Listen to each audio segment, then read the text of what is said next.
And as a self-transformation tool, you can use it. The power of visualization was graphically revealed by a testimonial of one Russian Jew called Nathan Sharansky. He was a Jew living in communist Russia, and he was accused of being an American spy and thrown into jail.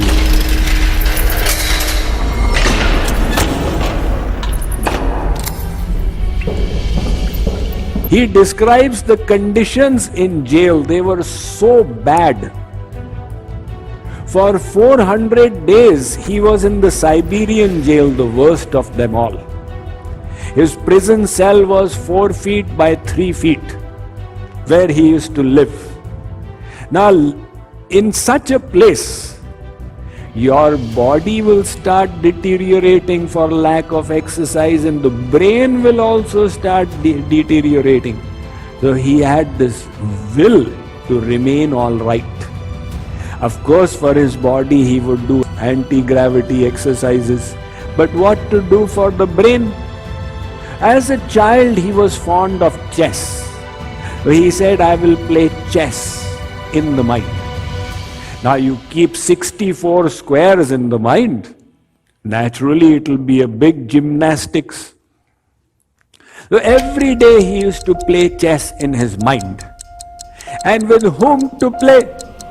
So he would say, why not play with the world champion? Check. The world champion in those days, his name was Garry Kasparov. So he used to play with Garry Kasparov in the mind. He stayed in jail for 12 years.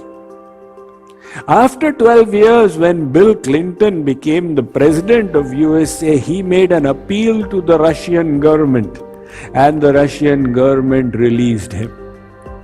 He went out of jail and he went to live in Israel, where he became a cabinet minister. Now, Garry Kasparov, he came on a visit to Israel. These grandmasters and world champions played demonstration matches. In the demonstration match, they will take on 5 players at a time or 40 players at a time. Now, on this day, Garry Kasparov was playing against 5, 1 against 5. He defeated 4 of them, but he lost to one person. And the person whom he lost to was Nathan Sharansky. The reporters asked him, Sir, how did you defeat the world chess champion? You are not a grandmaster or anything of the sort.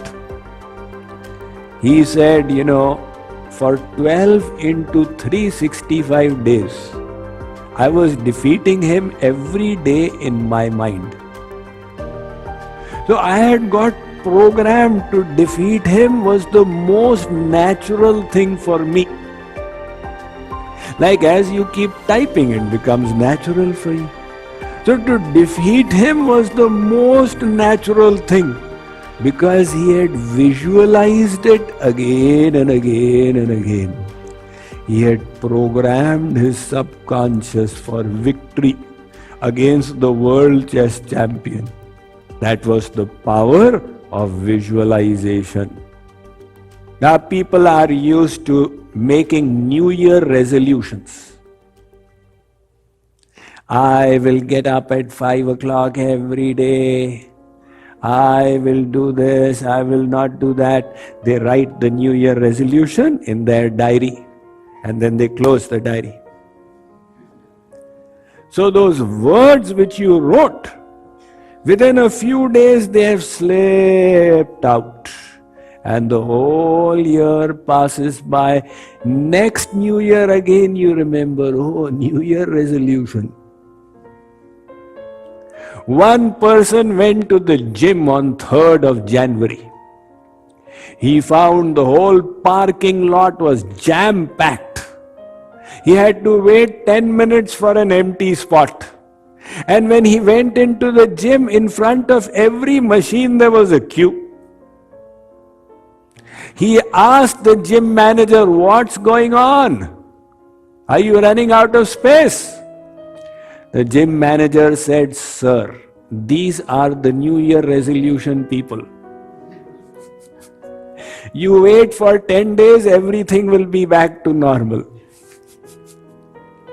The same New Year resolution, if you had made it with images, you visualize every day in the morning at 6, I'm going to the gym and I'm doing yoga or whatever, and kept that image for 1 minute, you would not have forgotten it. Again, the sports arena, they utilize the power of visualization. The number one golfer in American golf history has been Jack Nicklaus. The Jack Nicklaus, he's still alive, he gives his testimonial. He says, "I never hit the ball before properly visualizing the whole terrain and the track, and the ball in flight from the club and flying through the air and rolling into it." So he knows that if the conscious mind is to control the musculoskeletal system, it will be an impossible task. Itni to buddhi nahi hai. But if the subconscious can come into play, then things will become automatic. So he first holds the image within himself and then goes for it. The sports people realize that. One sports psychologist, John Murray in Florida, he has coached many Olympic champions. So he says, when you want to serve the ball in tennis, you first visualize the ball in flight going and hold that image, which corner of the court you want to see the ball landing, and then you throw the ball and hit it. But the same visualization can be utilized to bring our subconscious into play in any realm in life. One philosopher used it to heal himself. This was a gentleman called Norman Cousins. He is no more now, but he wrote a book, Anatomy of an Illness. He was diagnosed with leukemia, blood cancer. He said, I will tap into the power of my mind. This is mind over matter. He is using the power of thoughts to heal the body. He describes his meditation.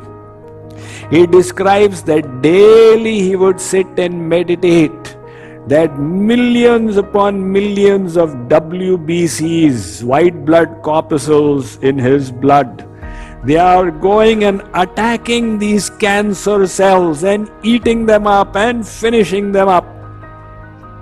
So he would do it every day, visualize it. That visualization went straight to the subconscious, which changed his bodily processes, and his leukemia went into remission. He continued to live for another 20 years through that power of visualization. Now, how do we use this tool for our benefit? Our goal is to purify the mind. You purify the mind by attaching it to the all-pure God. To purify your mind and the subconscious, you want to make them divine. And how to make them divine? So simple. You visualize the image of your Ishtadev, of your Lord.